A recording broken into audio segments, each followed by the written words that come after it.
Beliau lahir di Wonogiri pada tahun 1975 dan kemudian sekarang menjadi staf pendidikan kedokteran fisik dan rehabilitasi FKUI RSUP Persahabatan. Saat ini beliau menjabat sebagai Ketua Komite Medik Persahabatan. Teman-teman lihat riwayat pekerjaan beliau sungguh banyak, tetapi saya akan menyampaikan prestasi-prestasi penghargaan yang telah beliau dapatkan. Ini membuat saya terkagum-kagum, begitu banyak penghargaan beliau. Mendapatkan Reni Nasution Award pada 2006, Japanese Association of Rehab Medicine Traveling Fellowship tahun 2007, Travel Grant dari Malaysia 2016, inovasi publik COVID-19 untuk latihan pernapasan COVID pada tahun 2020, dan berbagai hak atas kekayaan intelektual untuk latihan pernapasan dan edukasi COVID di Indonesia.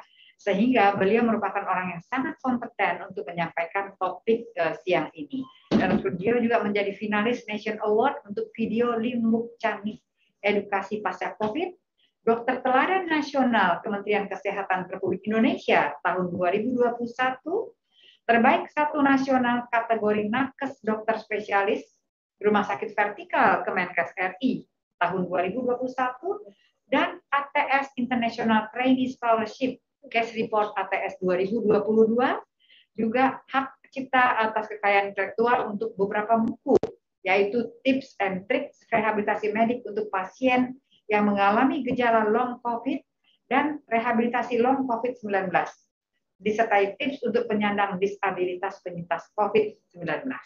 Jadi luar biasa kita mendapatkan kesempatan untuk bersama-sama Dr. Chandra pada siang ini. Apa kabar Dr. Chandra? Alhamdulillah baik. Terima kasih banget ya Dok untuk waktunya. Baik. Jadi Dr. Chandra akan membawakan topiknya, yaitu peran perempuan dalam layanan rehabilitasi respirasi selama pandemi. Teman-teman, siapkan pertanyaan, raise hand jika ingin bertanya, dan tuliskan di chat. Karena ilmu yang akan beliau berikan, itu juga akan bermanfaat bagi kita dan keluarga kita serta lingkungan kita. Terima kasih. Silakan. Terima kasih Dr. Nina. Assalamualaikum warahmatullahi wabarakatuh. Sahabat semua yang ikut menyaksikan secara online, terima kasih sudah membersamai kami sejak tadi pagi. Saya Siti Chandra Wijananti dari Rumah Sakit Persahabatan. Saya hanya bagian satu kecil sekali dari banyak perempuan hebat, termasuk ibu kami yang sudah belah Dr. Nina, membersamai kami semua batalion perempuan persahabatan ya Dok ya, untuk berkolaborasi bersama untuk rumah sakit yang sama-sama kita sayangi, Rumah Sakit Persahabatan. Judul materi yang saya bawakan adalah peran perempuan dalam pelayanan rehabilitasi respirasi selama pandemi. Slide. Demikian CV saya tadi sudah dibacakan, silakan berikutnya. Sebagai pendahuluan, setiap hari Kartini nama beliau selalu diulang. Meskipun kita tahu Ibu Kartini berasal dari Jawa, tapi seluruh wilayah Indonesia, merah putih kita terbentang dari ujung barat sampai dengan timur, banyak sekali Kartini lain yang merupakan sosok perempuan hebat dari setiap daerahnya masing-masing, mulai dari unit terkecil yaitu keluarga. Kartini di dalam unit terkecil yang membentuk sosok dan pilarnya keluarga. Sampai W.R. Supratman kemudian menciptakan lagu Kita Kartini di Kongres Wanita Indonesia tanggal 22 Desember tahun 29 saat kita peringati sebagai Hari Ibu. Beliau menyatakan bahwa Kartini itu putri sejati. Dia original orang Indonesia. Namanya harum karena kecerdasannya. Sejak usia 13 tahun dia terkenal dan banyak sekali transkrip yang mengabadikan namanya, baik yang ada di luar negeri maupun di dalam negeri, Asia maupun sampai dengan ke luar negeri ke Eropa, bahwa beliau harum namanya terkait akan pendidikan. Bagaimana beliau seorang pendekar untuk kaumnya, kaum perempuan, untuk merdeka dalam pendidikan, dalam peranannya sehari-hari. Beliau mulia karena beliau tidak hanya mengejar itu untuk dia, tapi untuk kaumnya. Dan otomatis kaum perempuan Indonesia. Itu yang sebagai pendahuluan, karena kalau tidak karena beliau berdahulu, mungkin kami tidak mendapatkan kesempatan seperti sekarang ini ya. Lanjutnya selain kembali ke pandemi COVID-19. Di awal saat Rumah Sakit Persahabatan ditunjuk sebagai rumah sakit rujukan COVID, suka tidak suka, mau atau tidak mau, kami sebagai aparatur sipil negara harus taat kepada instruksi dari atas bahwa kami sebagai pegawai harus turun dengan arahan bahwa kami harus terjun dalam layanan di rumah sakit rujukan COVID-19. Dalam layanan ini memerlukan kolaborasi multidisiplin dari sivitas hospitalia kami semua.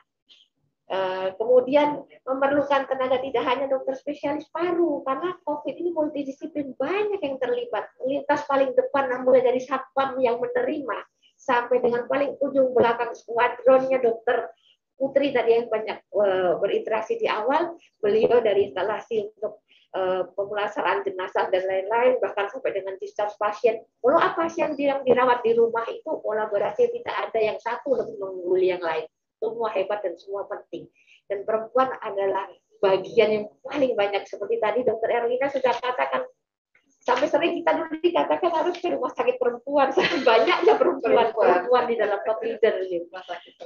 Kemudian mobilisasi tenaga medis. Kenapa disebut mobilisasi? Karena di awal tenaga dokter yang terkait akan COVID itu, yaitu dokter spesialis kedokteran respirasi, jumlahnya tidak sesuai dengan jumlahnya ledakan pasien tsunami yang datang. Jadi harus dilakukan mobilisasi tenaga medis. Instruksi dari Kaunsil Kedokteran yang memberikan rincian kewenangan khusus di saat pandemi, bahwa dokter dengan kualifikasi sebagai berikut, beliau bisa melakukan tata laksana sesuai dengan yang disepakati oleh komite medis atau rumah sakit tersebut dalam adendum saat pandemi. Sehingga kami dari komite medis ikut menambahkan rincian kewenangan khusus untuk beberapa kelompok staf medis untuk terlibat dalam mobilisasi staf medis, berpadu dengan dokter spesialis kedokteran respirasi untuk menjadi penanganan Satgas COVID-19 di Rumah Sakit Persahabatan. Selanjutnya, slide. Yang kami kerjakan dari bidang rehabilitasi medis adalah rehabilitasi respirasi. Respirasi itu adalah pernafasan. Kami skuadron yang menjaga fungsi. Jadi sejawat kami dari kedokteran respirasi akan memperlakukan pengobatan secara impairment atau penyakitnya sendiri, infeksinya sendiri, kemudian apa yang terjadi pada pasien tersebut, karena infeksi COVID-19 ini terkait pada sistem pernafasan, kemudian efek samping ke depannya. Beliau berusaha mencegah infeksi yang terjadi dan semua komplikasinya lengkap dengan semua DPC atau dokter penanggung jawab pasien yang ikut terlibat di dalam tata laksana COVID. Kami ikut membantu agar apabila terjadi nanti gangguan, restriksi akibat gangguan pengembangan kantong udara serta jaringan paru-paru itu tidak terlalu parah ke depannya, sedang dari awal kami akan muncul mendampingi agar fungsinya lebih optimal.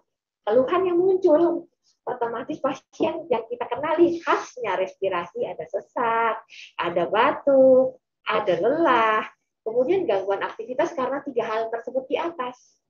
Keluhan yang terkait dengan sistem otot, sendi, tulang, saraf tentunya akan mengganggu juga aktivitas dia sehari-hari. Sehingga dari awal pasien masuk untuk masa perawatan, kami sudah membantu untuk mengoptimalkan fungsi yang tersisa agar nanti dampak dan kepanjangnya tidak terlalu banyak. Selanjutnya, untuk rehabilitasi respirasi dimiliki ilmuannya oleh semua dokter spesialis kedokteran fisik dan rehabilitasi yang sudah selesai masa pendidikan. Hanya saja mungkin untuk yang lebih spesifik lagi, konsultan rehabilitasi respirasi itu ada tersedia dan jumlahnya masih sangat sedikit. Kami dokter rehab di Indonesia baru 964 dokter Nina. Jadi masih sangat sedikit, tersebar dalam rumah sakit pendidikan untuk prodinya ada lumayan. Saat ini sudah ada beberapa prodi tambahan, dulu hanya dari ada FKUI, FKUNDIP, FKU4, FKUNER, kemudian sekarang sudah Universitas Brawijaya, kemudian USRAT, sekarang sudah ada di Makassar, sudah ada di Malang, jadi sudah ada beberapa tambahan FK, kemudian akan menyusul juga Solo, kemudian Bali, jadi akan ada untuk memproduksi, menambah jumlah SPKFR di Indonesia untuk membantu layanan, karena saat pandemi ini Selain karena rehabilitasi respirasi itu sendiri, dampak akibat mager di era pandemi itu pasti tinggi. Endurance-nya luar biasa terganggu. Jadi gangguan fungsi pasti banyak. Kami berusaha bahu-membahu untuk membantu hal tersebut. Otomatis multidisiplin yang lain juga memiliki dengan kekhasan masing-masing untuk memberikan layanan yang terbaik berkolaborasi untuk Indonesia tercinta ini. Slide. Ini yang kami sebut sebagai rehabilitasi respirasi. Beberapa menyebut sebagai rehabilitasi paru. Kenapa disebut respirasi? Karena kita menyebut itu sebagai United Airway, dari mulai hidung masuk sampai dengan paru-paru, kemudian diproses di seluruh tubuh dan dikembalikan untuk proses oksigenasi dan pertukaran gas. Jadi kalau American Thoracic Society dan European Respiratory Society mengatakan bahwa ini multidisiplin. Ini epidemi. Kemudian dia bisa untuk pasien kronik yang simptomnya mengganggu daily activity. Saat akut tidak banyak yang kami bisa kerjakan. Saat akut infeksi yang kami kerjakan adalah positioning, kami bantu optimalisasi oksigenasi. Mungkin terkenalnya di saat lagi pandemi ini pronik. Banyak prone ya dok, jadi banyak yang diminta posisi tengkurap itu apa? Karena kita optimalisasi untuk lung recruitment supaya kita jaga alveolnya nggak mengkeret nantinya karena dampak infeksi. Optimalisasi oksigen untuk diambil oleh tubuh lebih mudah. Kami membantu positioning dari bidang rehabilitasi. Pengobatan yang lain dari dokter DPJP utama, kami mengoptimalkan apa yang sudah mereka kerjakan untuk hasil yang manfaat untuk kemaslahatan pasien di saat pemberian tata laksana sakit.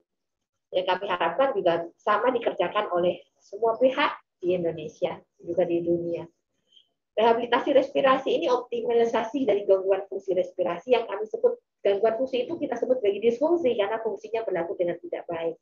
Jadinya kalau teroptimalisasi, defek atau sequelae jangka panjang atau gejala sisa yang muncul akibat pasca COVID bisa ditekan atau dikurangi. Slide. Ini mungkin secara sekilas ya, background itu adalah rumah sakit kesayangan kami, Rumah Sakit Persahabatan, dilihat dari view dari atas. Rumah Sakit Persahabatan di rehabilitasi respirasi masa pandemi ini kami kerjakan harus bagaimana? Di awal kami terbatas tenaga dokter SPKFPI Persahabatan hanya berlima, saat itu yang terjun di pelayanan secara langsung ada 2 orang. Kemudian kami susun video edukasi karena saya ada di layanan rawat inap, pasien sedemikian banyak, kami memerlukan video edukasi yang pada awalnya kami khususkan untuk pasien sebetulnya. Jadi Dr. Erlina Burhan sebagai ketua operasional Satgas COVID, saya bagian dari Satgas operasional Satgas COVID, saya berkonsultasi, saya manggil biasa Uni, saya perlu ini tool untuk mencakup lebih banyak, karena pasien yang kita rawat itu fenomena gunung es yang belum nyampe sini lebih banyak. Kita gimana cara kita deliver message yang saya bisa memberikan. Kalau kelelahan kan mungkin materi berbeda dari satu dengan yang lain. Tapi kalau saya punya paket materi, yang kalau saya sampaikan, berikutnya dia tinggal ulang lagi, sama dengan yang ingin saya sampaikan. Jadi waktu ketemu, bisa tinggal diskusi, ulang, dan lain-lain. Buat video aja. Itu beliau bilang, oh ya, saya buat susun video edukasi latihan pernapasan yang digunakan untuk di Rumah Sakit Persahabatan saja awalnya. Jadi ditaruh di dalam YouTube-nya Rumah Sakit Persahabatan supaya memudahkan kami secara tim untuk mendeliver pesan, kemudian pasien juga memahami karena visual lebih mudah dimengerti, audio visual. Platform YouTube itu free platform yang bisa diakses dengan mudah karena semua orang rata-rata mudah. Dan alhamdulillah di Persahabatan meskipun dirawat di isolasi kecuali di ICU diperbolehkan bawa gadget saat itu karena direktur kami saat itu Dr. Rita Rogaya nggak tega ngelihat orang isolasi itu stres yang luar biasa yang saat itu COVID masih dianggap sebagai stigma. Jadi penghiburnya yaitu salah satu yang kami berikan melalui platform YouTube supaya mereka bisa mengakses dengan mudah dan tim kami juga bisa menggunakan, sejawat kami juga bisa menggunakan. Kalau kebetulan cakupannya nggak pas kami yang bisa pegang, tim dari perawat, tim dari manajemen pasien bisa memberikan.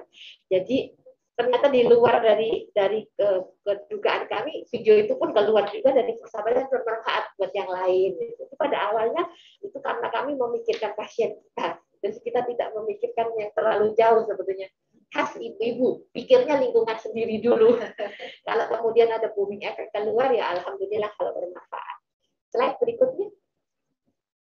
Ini beberapa video yang mungkin teman-teman semua sudah pernah melihat. Ini seragam saya berdinas, mungkin kalau lihat saya dengan baju biru. Latihan pernafasan yang kami kerjakan untuk persahabatan sederhana, intinya untuk membangun paru-paru. Paru-paru itu adanya di dalam rongga dada. Rongga dada itu akan mengembang dan mengembis kalau otot-ototnya lentur. Jadi untuk cara ototnya lentur, dia harus bergerak dengan aktif, dengan cara yang betul, yang tidak mencederai sendi. Jadi ikut video itu ada cara untuk duduk yang aman, cara untuk menggerakkan otot-otot yang kaku yang bisa dia kerjakan sendiri, bagaimana instruksinya untuk menggerakkan otot-otot yang melonggarkan rongga dada, bagaimana cara tarik nafas yang dalam, yang aman. Kalau kemudian muncul batuk, gimana caranya harus membatukkan. Dan terakhir adalah posisi yang paling ngehit saat itu adalah prone position, karena di situ posisi yang bagaimana meletakkan bantalnya yang nyaman sehingga pinggangnya tidak sakit, kemudian dia rileks dan mampu. Kan tidak semua orang terbiasa tengkurap, sehingga kalau ditengkurapkan rasanya yang ungap, nggak enak, nggak nyaman gitu. Tapi kalau posisi itu kita infokan bahwa fitrahnya kita itu sebetulnya harus mampu tengkurap atau minimal sujud gitu. Karena posisi itu semua beban rongga dada bagian depan ditaruh di bawah sehingga bisa lebih melar dengan baik untuk pengembangan paru-parunya. Bayi aja lebih suka dalam posisi sujud atau prone ataupun head down. Saat belly time perutnya ada di bawah, gravitasi tidak mempengaruhi diafragma, gerakan diafragma hanya ke kanan dan ke kiri. Itu tidak melawan gravitasi, jadi lebih ringan. Tetapi posisi tengkurap kenapa lebih baik dari terletak? Karena beban yang menimpa di sisi depan ditaruh di bawah. Jantung dan semua organ yang torak bagian depan atau dada depan ada di bawah. Jadi lebih ringan. Dengan syarat punggungnya tidak ada masalah, jadi tidak ada kaku, tidak ada gangguan.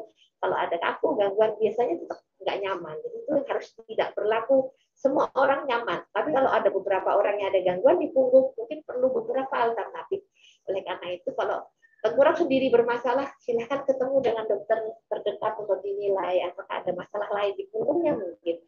Jadi karena diafragma terkait dengan tulang punggung, karena dia insersi nempelnya, otot itu di sana. Jadi kalau dia bermasalah, pernafasannya bermasalah, pinggangnya misalnya bermasalah, nyeri.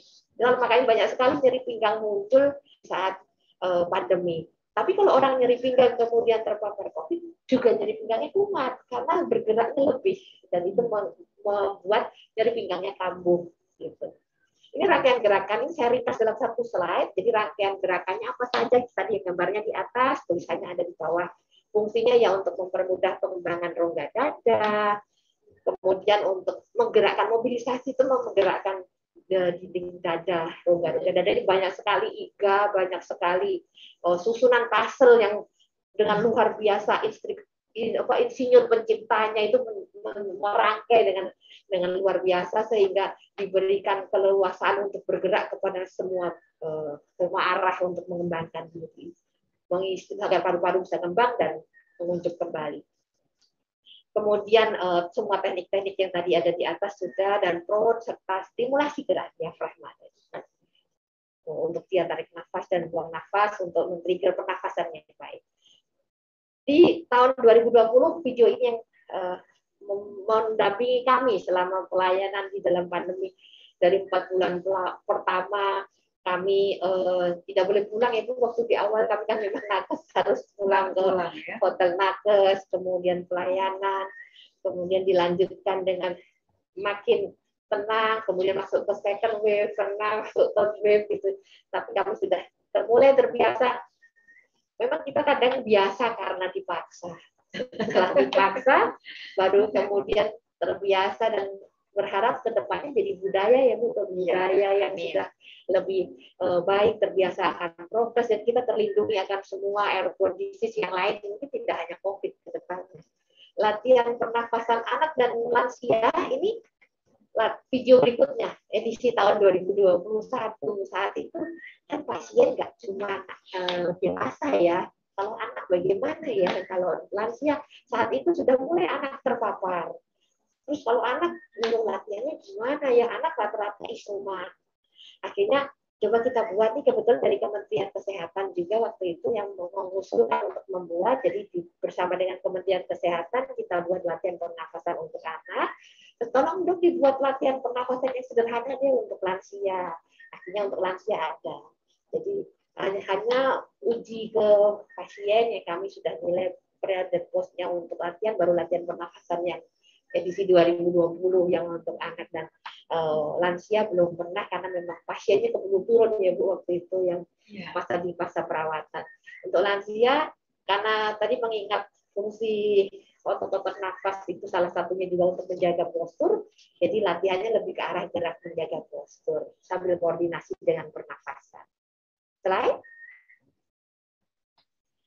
aplikasi inovasi tadi yang sudah saya sampaikan di awal, ini ada di dalam platform YouTube-nya Rumah Sakit Persahabatan. Monggo silahkan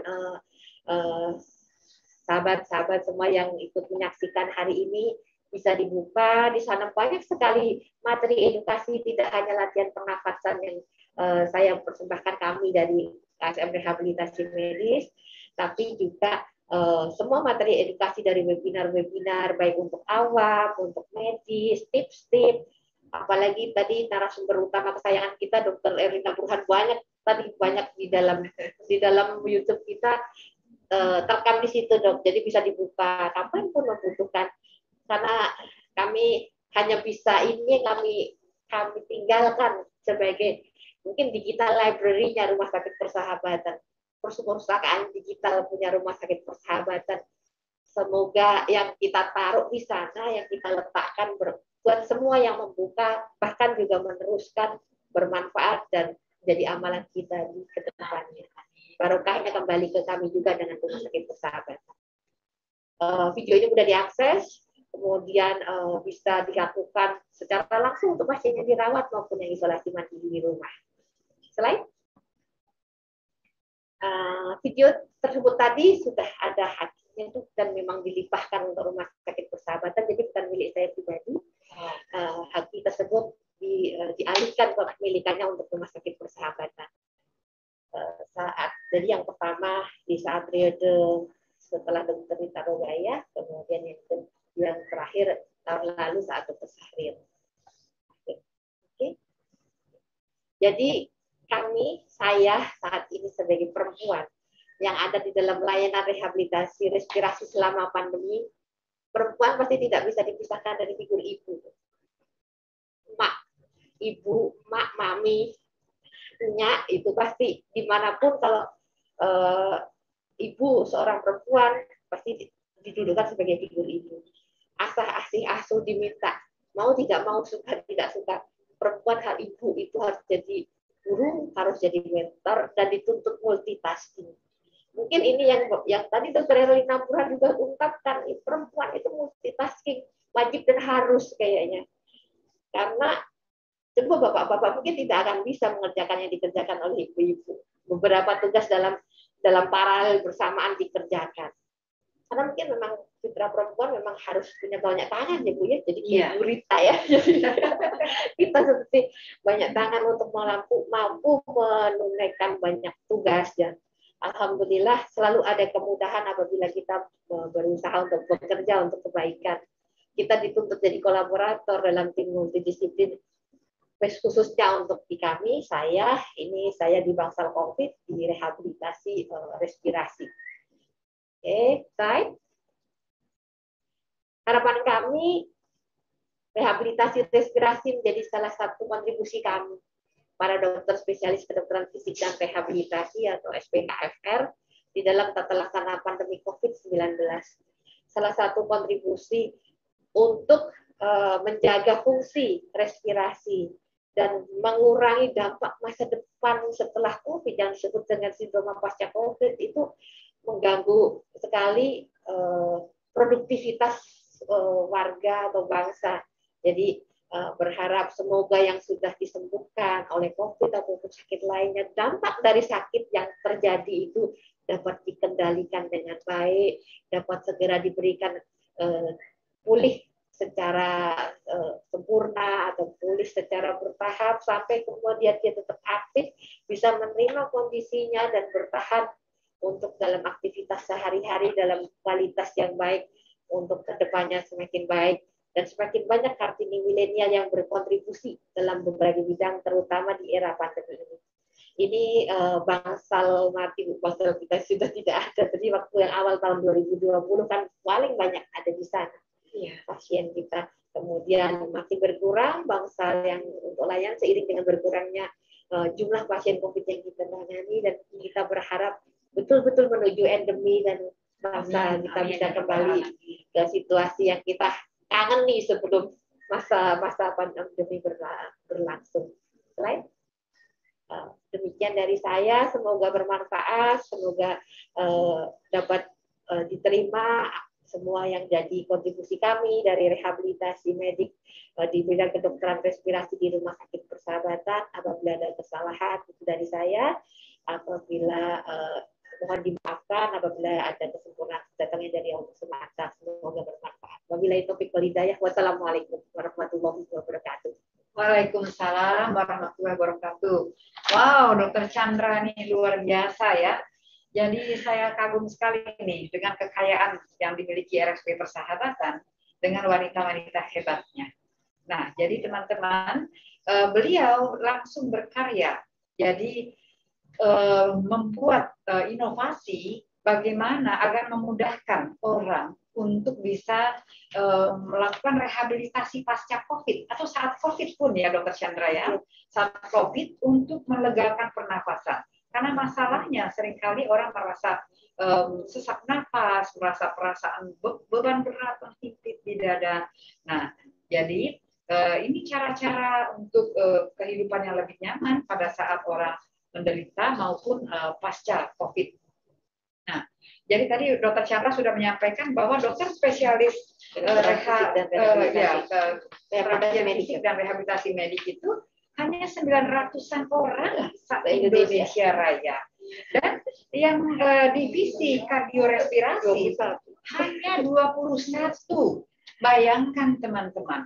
Jadi kalau Dokter Chandra tidak membuat YouTube untuk Indonesia, itu bayangkan bagaimana bantuan untuk orang banyak yang memerlukan spesialis rehab divisi kardiorespirasi. Jadi beliau sudah memainkan perannya dengan sangat paripurna untuk memudahkan kebutuhan bangsa yang begitu besar di era pandemi akan pentingnya rehabilitasi respirasi. Nah, sudah berapa video, Dokter Chandra?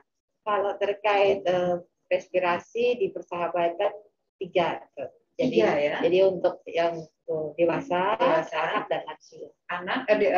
Dewasa, anak dan lansia. Dewasa sendiri, anak sendiri, lansia sendiri. Jadi sudah ada 3 video yang bisa tadi dilihat di YouTube ya, diakses dengan cuma-cuma. Ya, nggak bayar ya dok ya? Oh nggak berbayar. Persahabatan. Oh, YouTube-nya Rumah Sakit Persahabatan. Ya, YouTube Rumah Sakit Persahabatan. Baik teman-teman. Nah, tadi begitu banyak ya, jadi beliau sebagai contoh yang langsung action.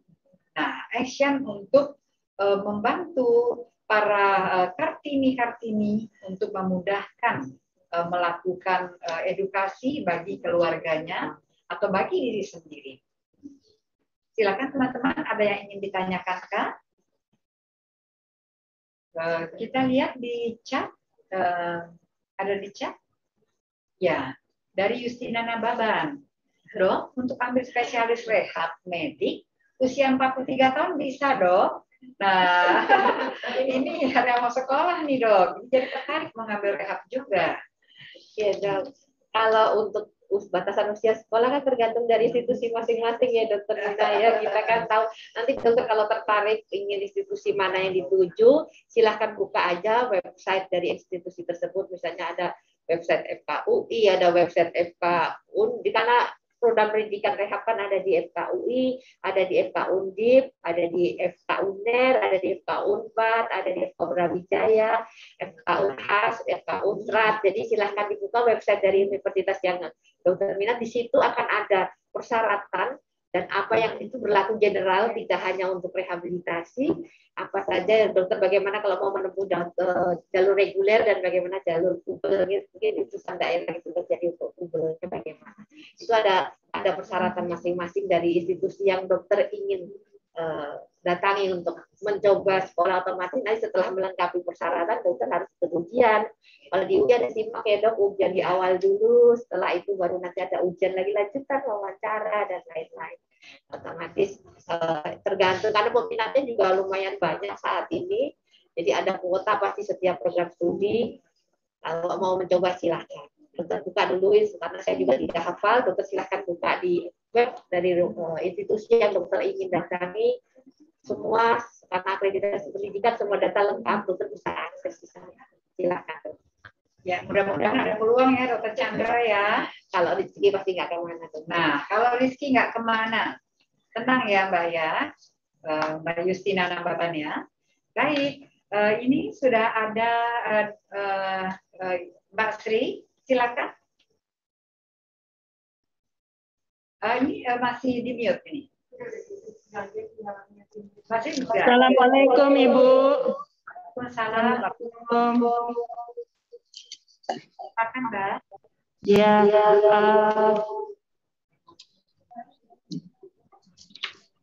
gini Bu, mungkin menyampaikan apresiasi untuk Dokter Siti Chandra, karena memang dari video-videonya itu benar-benar menginspirasi, dan yang penuh inovasi itu waktu saya sedang menjalani COVID. Jadi saya ini alumni Bu.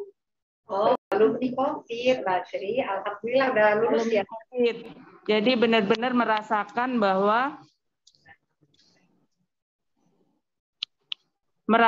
bahwa dari video-video itu kita bisa melakukan latihan-latihan sampai masa isolasi selesai.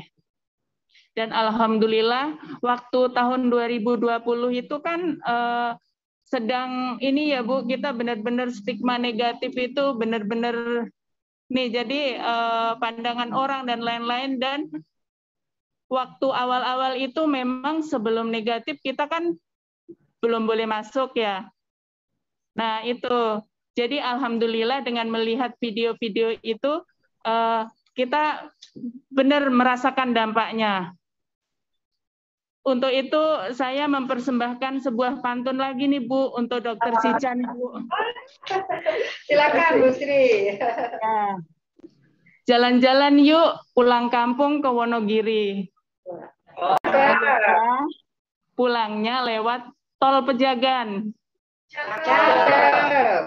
Nama lengkapnya Dokter Siti Chandra Wijananti. Ini perempuan hebat RSP juga yang tak diragukan. Terima kasih Bu. Assalamualaikum warahmatullahi wabarakatuh. Sehat-sehat Bu Sri. Bu Sri nanti tulis di chat ya pantunnya ya Bu Sri. Oleh-oleh buat Dokter Chan nanti. Tolong mungkin di chat pantunnya tadi Bu Sri, bagus banget. Makasih Bu. Assalamualaikum. Bu Sri. Nah itu ada bagus banget ya pantunnya Dokter Chan. Wow, kemudian ini ada di chat, ada lagi kan? Oh bukan ya. Ya, kasih kembali Mbak. Apakah kita bisa lihat ini enggak videonya? Contoh videonya ada yang bisa dari YouTube di-share? Persahabatan bisa dibuka sama dari RSUP. Ya, oke deh. Sambil dibuka ya. Nah, jadi kita menunggu video Dr. Chan untuk diperlihatkan. Nah, jadi saya ingin bertanya nih para Dr. Chan, apa ya? Saya melihat Dr. Chandra ini begitu low profile, tetapi ternyata karyanya itu banyak sekali. Nah, apa yang menginspirasi Dr. Chandra sehingga bisa membuat inovasi yang dibutuhkan oleh Indonesia di saat yang tepat seperti ini? Ya, silakan. Terima kasih Bu. Sama saya tadi, saya bukan siapa-siapa, saya adalah anggota dari keluarga Rumah Sakit Persahabatan. Civitas Hospitalia Rumah Sakit Persahabatan. Pandemi yang sampai ke Indonesia akan mengenai rumah kami di Rumah Sakit Persahabatan. Sebagai seorang tenaga medis yang memiliki keilmuan kecil di bidang rehabilitasi respirasi saja, yang bisa saya sumbangkan ya ilmu saya saja. Saya punya ini karena saya yakin sejawat saya yang lain dengan keilmuannya masing-masing juga bergerak dengan luar biasa. Hanya saja mungkin saat ini baru saya dan Dr. Erlina, kakak saya tertua untuk Satgas COVID yang ikut dipajang di sini untuk sharing. Yang lain banyak orang hebat. Kami saat itu dikondisikan harus siap menerima pasien COVID-19 tanpa dasar ilmu yang kami kuat. Jadi kami harus mendapatkan apa yang kami bisa kerjakan. Karena judulnya saat itu adalah si buta menuntut si buta, sama-sama buta. Iya. Kita tidak tahu di tahun 2020. Tapi kami lihat kami runtut. Ini kan masalahnya restriksi. Paru-paru nggak bisa terbang dengan baik. Berarti gangguan-gangguan restriksi lain seperti TB, seperti pneumonia kan mirip. Jadi kami bisa terapkan yang sama. Ya, berarti latihannya latihan pernapasan, deep breathing dan lain-lain. Makanya kami olah video yang mudah karena teman-teman dari kedokteran respirasi kan bantuin kasihan yang sudah sembuh gitu. Uni kesayangan kita, uni kita ini luar biasa. Jadi saya waktu itu menghadap Uni Erlina Burhan. Uni gimana ini pasien sudah mulai berdatangan, yang pulang nanti kan akan restriksi ya Uni ya. Aku harus bikin video gimana Uni, boleh nggak Uni aku buat supaya kita bisa pakai. Ya, saya bantu baca. Ya, sejawat lain saya langsung kolaborasi diskusi karena beliau kan yang tahu dasar ilmunya, itu saya dari rehabilitasi kalau saya kerjakan begini bisa, ya bisa, malah beliau membantu saya. Yang bantuin saya. Jadi yang dibantu dari mulai awal penyutingan, pengeditan, asisten tim Dr. Erlina bantu saya. Jadi kita harus saling membantu. Beliau induknya kami. Jadi uni kami untuk Satgas Operasional COVID waktu itu Uni Erlina. Jadi tapi keren banget loh itu videonya, banyak ditiru orang-orang. Iya. Saya sering ya. Mau lihat videonya sebentar. Ya ini jadi kalau di video dilihat di end title terakhir adalah nama sendiri, setelah direktur adalah ketua Satgas COVID Rumah Sakit Persahabatan, Uni Erlina. Setelah itu saya, karena yang nyusun saya, ketua Satgas, direktur. Itu ada nama di situ. Wow.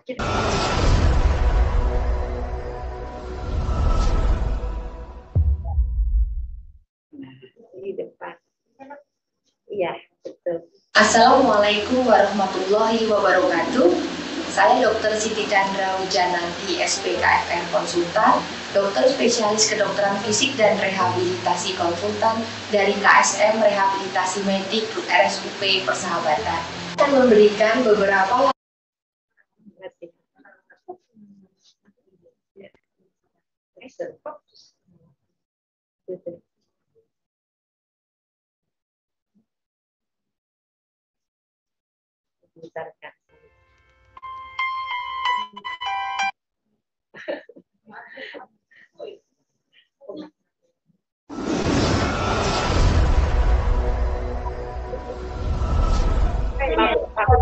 Kurang kasih lihat karya.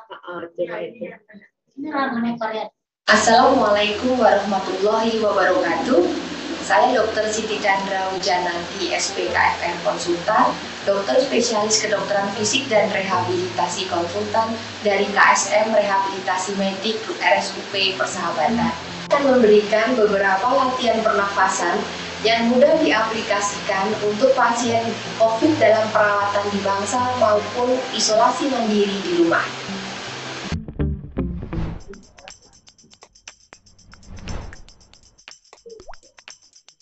Ini akan gerakan. Latihan pernafasan yang pertama yang kita berikan adalah latihan relaksasi untuk pengaturan nafas, yaitu kita minta untuk tarik nafas dalam, lepas.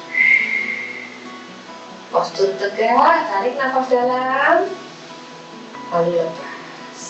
Nafas dengan diafragma, tarik nafas perut kembung, lepas. Latihan selanjutnya adalah latihan dengan menggunakan gerak bahu.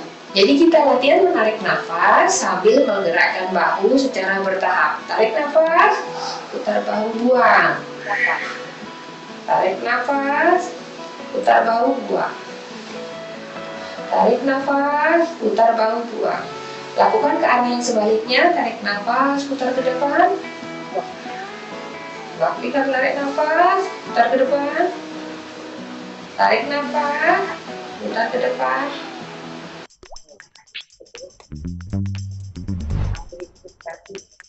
Latihan selanjutnya adalah latihan pengembangan dada dengan dada torakal mobility atau mobilitas dinding dada.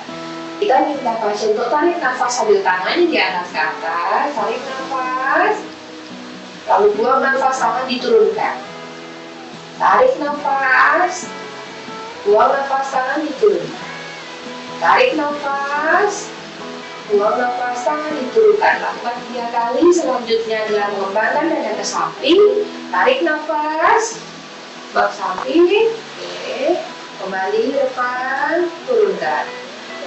Lagi tarik nafas, kembali turunkan. Tarik nafas, kembali turun. Selanjutnya adalah latihan pengembangan dada ke arah samping. Jadi longgarkan ke samping, kanan dan kiri secara bergantian sambil tarik nafas. Silakan. Tarik nafas, buang. Satu lagi, tarik nafas sampai samping, buang. Lagi, tarik nafas, buang. Lakukan 3 kali atau sesuai dengan kemampuan masing. Selanjutnya adalah latihan pernafasan dalam atau deep breathing. Dengan kita meminta pasien tarik nafas dalam lalu menahannya. Tarik nafas, tahan, buang. Tarik nafas dalam dengan dada, buang. Tarik nafas dalam bertahap, tarik, buang. Tarik nafas dalam bertahap, tarik, buang. Lebih baik dan lebih dianjurkan apabila bisa nafas dengan otot perut atau dengan otot diafragma. Jadi saat tarik nafas, kita minta untuk tarik nafas, gembungkan perut, buang nafas, perut kempes. Tarik nafas, gembungkan perut, buang nafas, perut kempes. Kita bisa minta tangan ditaruh di perut untuk merasakan tarik nafas, perut ditemukan, buang nafas, perut kempes. Kemudian tarik nafas secara bertahap, tarik, buang nafas, perut kempes. Tarik nafas secara bertahap, buang nafas, perut kempes. Oke lah. Kalau begitu, saya terakhir. Selanjutnya adalah latihan batu. Kita minta pasien untuk tarik nafas dalam. Dikit kita itu. Terus setelah perut. Nafas kurang. Apabila bisa melakukan latihan pernafasan pada saat terkurang, kita minta dia pasien untuk tarik nafas, buang. Tarik nafas, kita pegang di sisi pinggang, di daerah diafragma untuk menggabungkan isi yang kita pegang. Tarik nafas, buang. Tarik nafas, buang. Tarik nafas, buang. Latihan selesai. Demikian tadi adalah rangkaian latihan pernafasan yang bisa diberikan untuk pasien dalam perawatan COVID di bangsal maupun isolasi mandiri di rumah. Semoga bermanfaat. Wassalamualaikum warahmatullahi wabarakatuh. Mana tuh? Jangan di stop, mau dilihat di title-nya. Title belakangnya itu apa? Oh, apa tuh? Pada siapa? Yang direktur. Oh, kan ada yang Betul, Dokter Erlina Burhan, nama Dokter Siti Chandra. Wow, dahsyat ya. Tepuk tangan dong nih buat kalian anak bangsa. Keren banget, keren banget. Tadi memang saya itu merasakan ini sangat penting karena tadi yang disampaikan Dokter Chandra, spesialis rehab itu hanya 900-an se-Indonesia. Yang divisi kardiorespirasinya hanya 21 se-Indonesia Raya. Jadi ini kudu wajib disebar kemana-mana. Jadi akan sangat membantu dokter-dokter rehab di seluruh Indonesia. Dan juga dokter-dokter kandungan yang semua yang menangani COVID. Iya. Ya, ini salah satu juga yang jadi penilaian kenapa Dokter Chandra jadi dokter teladan. Nakes teladan. Nakes teladan ya. Menemani Uni.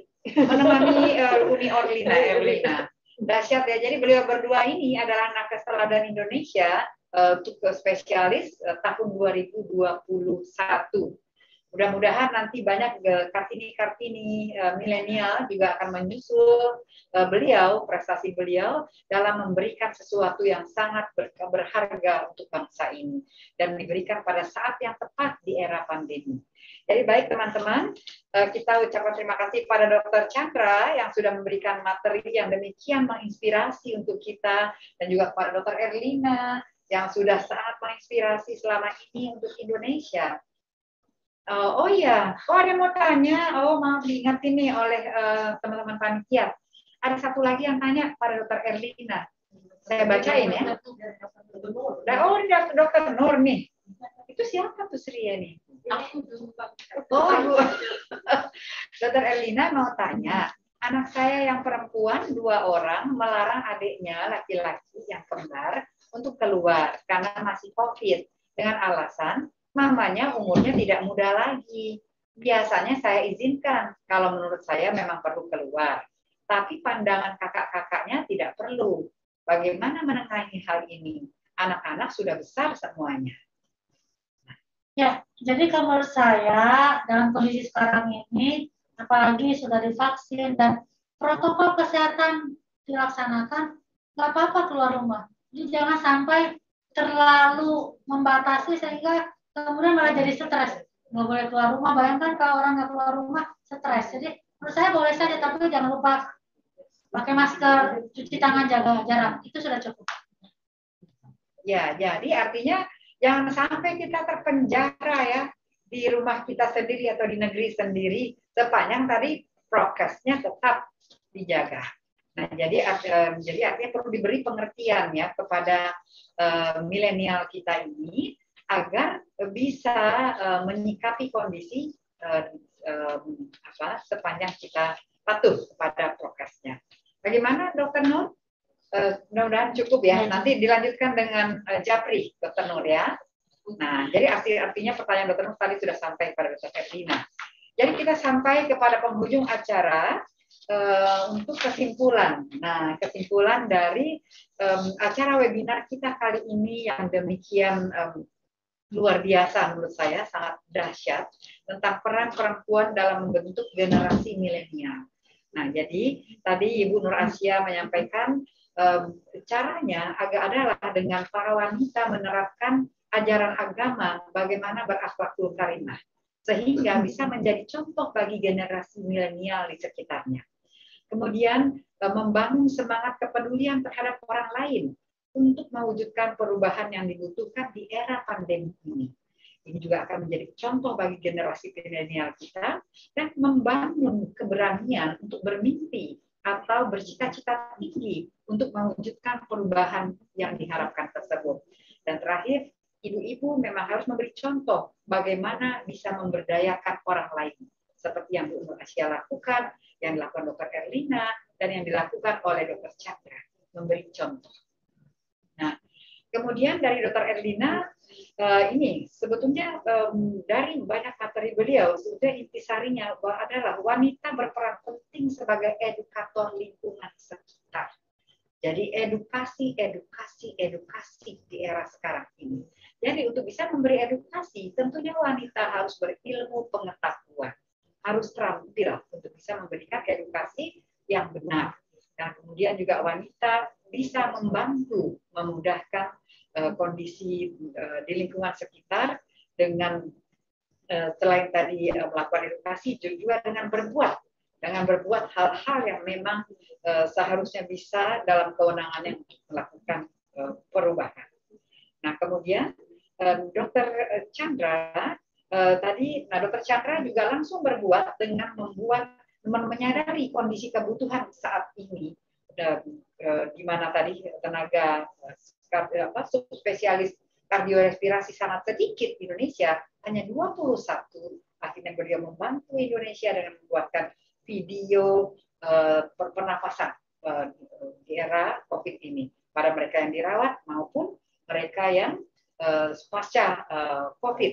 Nah, jadi latihan batuk, latihan bernafas dalam untuk anak, dewasa, dan lansia sudah ada videonya.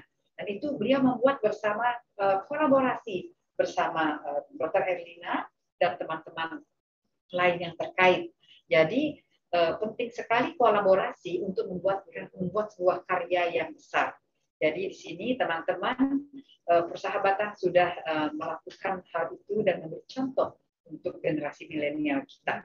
Jadi dari semua itu kita bisa melihat ada common denominator. Jadi kesamaan yang bisa kita lihat yaitu Kartini milenial adalah perempuan-perempuan yang mandiri.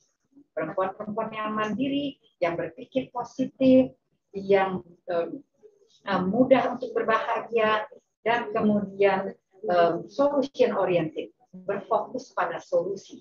Nah, sehingga dia bisa menolong dirinya sendiri, menolong lingkungannya, dan kemudian dengan kemandirian tersebut, para wanita milenial melakukan interdependensi, berkolaborasi, membantu lingkungannya untuk bisa berbuat banyak dan memberi. Yang terakhir adalah terus mengasah ilmu pengetahuan dan keterampilan secara berkesinambungan. Sharpen the show, istilahnya Pak Stephen Covey. Jadi mengasah gergaji. Jadi kita harus terus mengasah, menambah, belajar ilmu pengetahuan dan keterampilan agar kita bisa menjadi pencerah untuk generasi-generasi milenial dan lingkungan sekitar kita. Karena itulah kita bisa menjadi contoh dan mengarahkan generasi milenial menjadi generasi penerus yang berakhlak dan kreatif inovatif untuk kemajuan bangsa. Jadi kembali perempuan itu adalah ibu, guru, mentor, teman atau mitra, dan sahabat. Jadi multitasking perempuan hendaknya kita apresiasi. Ada bapak-bapak di sini. Nah, kembalilah menemui orang rumah dan memberikan apresiasi setinggi-tingginya untuk multiperan para kartini kita. Terima kasih banyak. Wassalamualaikum warahmatullahi wabarakatuh. Terima kasih teman-teman para peserta yang telah terlibat aktif dalam pertemuan ini. Saya kembalikan kepada MC Dr. Zahrani Alfiah. Silakan Dokter. Di sini ya. Di sini aja. Luar biasa. Alhamdulillahirabbil alamin. Kita mendengarkan narasumber yang sangat luar biasa hebat, keynote speaker yang telah kita dapatkan, dan tentunya moderator yang telah membawa diskusi acara ini. Semoga apa yang diberikan dapat kita aplikasikan dalam kehidupan kita sehari-hari sebagai wanita Indonesia, wanita tangguh, wanita hebat, wanita Kartini masa kini yang akan menciptakan generasi milenial. Terima kasih para narasumber. Terima kasih kepada hadirin semua yang telah mengikuti acara ini dari awal sampai akhir. Sampai ketemu lagi dengan acara webinar RSUP Persahabatan selanjutnya. Akhir kata, wabillahi taufiq wal hidayah. Wassalamualaikum warahmatullahi wabarakatuh.